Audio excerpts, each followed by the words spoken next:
জামাতে ইসলামীর এত ভোট কোত্থেকে আসলো? ছাত্রলীগের সকল ভোট জামাতে নিল। আমার তো হিসেবে মিলে না ভাই। আমি বলতে চাই না জামাত কারচুপি করেছে। আমাদের সেভেন নেতারা বারবার আমাদেরকে বলেন কি জানেন, যে ভাই খেয়াল রাখেন আওয়ামী লীগ যাতে আর ক্ষমতায় আসতে না পারে। আওয়ামী লীগ ঠেকান সবসময়, যে আওয়ামী লীগ আসলে সবাইকে কুচু কাটা করবে, আর তলে তলে আওয়ামী লীগের সঙ্গে আঘাত করে ছাত্রলীগের সকল ভোট জামাত নিয়ে নিল। 5ই আগস্টের পরে তো বিএনপির লোকেরা অনেক অত্যাচার করতেছে ইত্যাদি ইত্যাদি। কথাটা সঠিক নয়। বিএনপির সঙ্গে আওয়ামী লীগ মিশিয়ে অপকর্ম করছে, জামাতের সঙ্গে আওয়ামী লীগ মিলে অপকর্ম করছে। সমস্ত দোষ বিএনপির উপরে আসছে।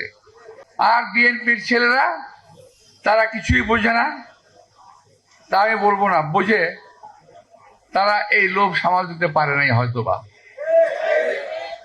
আমি আজকে বলে যেতে চাই, আমাদের নেতা তারেক রহমান সাহেব পরিষ্কার ভাষায় বলেছেন, বিএনপিতে কোনো সন্ত্রাসী, কোনো চাঁদাবাজ, কোনো দখলদারের জায়গা হবে না।